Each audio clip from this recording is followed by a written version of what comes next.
Here we are reading Exodus chapter 19, verses 1 through 25, and we are getting closer and closer to the Ten Commandments, the giving of the Ten Commandments, which is in Exodus chapter 20. But I want to point out to you something that I pointed out earlier in one of our videos, is that there is a difference between law and gospel.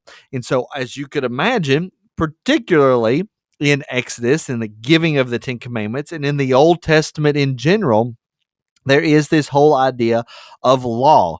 And the idea of law is that God tells you, if you do this, then I will bless you. If you obey me, then you will be taken care of and you will be my people. That's exactly what we see in the Garden of Eden.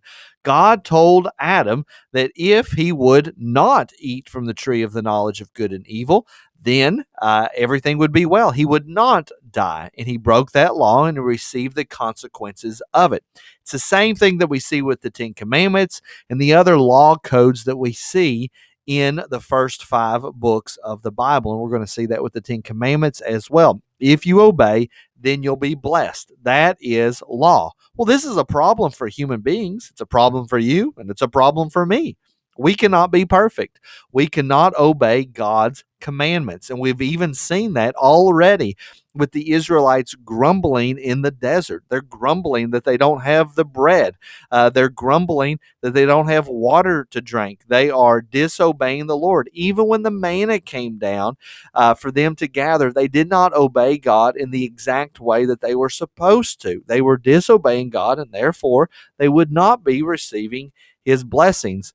So the law is actually an extreme burden to us. We are encouraged by the law many times because we are thinking, yeah, I really want to do that. That's a good thing. I want to do that.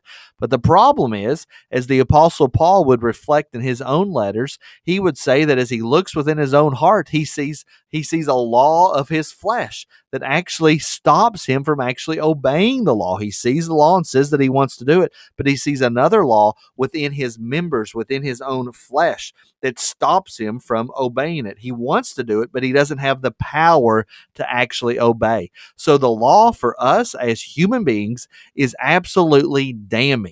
We have no hope of fulfilling it. So therefore, we have no hope of being blessed by God and being his people. That's where the sweet, sweet gospel comes in. The sweet good news of Jesus Christ. What Jesus comes and says, hey, I'll perfectly obey the law. I'm God.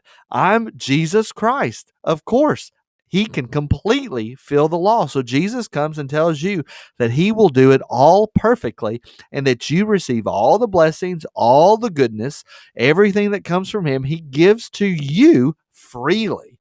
And all you must do is trust in Jesus Christ. And then, because he has done that and you receive the blessings of God, then this is the fantastic part of the gospel, is then your heart changes and you actually begin to do the law. You actually begin to obey it, not because you have to receive God's blessings, but because God has already blessed you and dwells within you and begins to change you. So that's the difference between the law and the gospel. That was a much longer preamble than I had expected to give to you, but this is very significant. I'll probably return to it time and time again. But let us look at this law and gospel, particularly the law being set up before the Israelites received the Ten Commandments. So chapter 19, verse 1. On the third new moon, after the people of Israel had gone out of the land of Egypt, on that day they came into the wilderness of Sinai. So they're at Sinai now.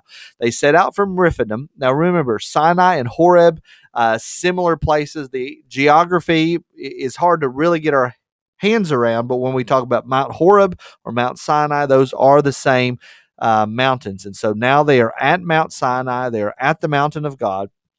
They set out from Rephidim and came into the wilderness of Sinai, and they encamped in the wilderness.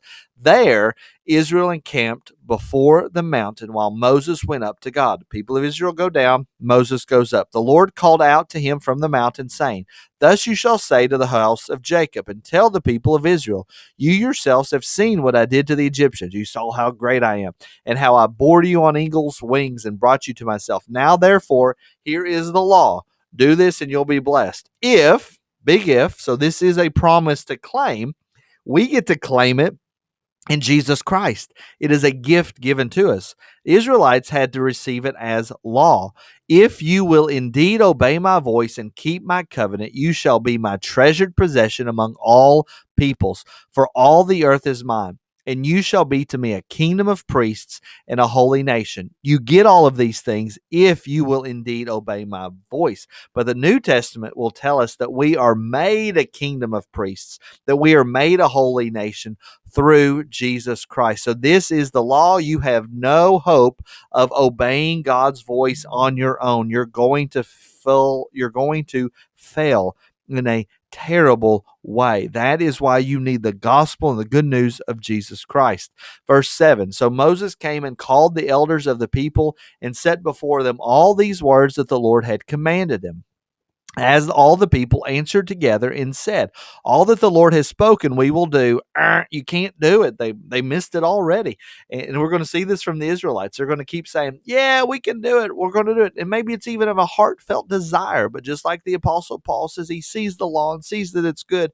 He sees a law in his own heart that says he can't do it. He don't have the power to carry it out. And Moses reported the words of the people to the Lord.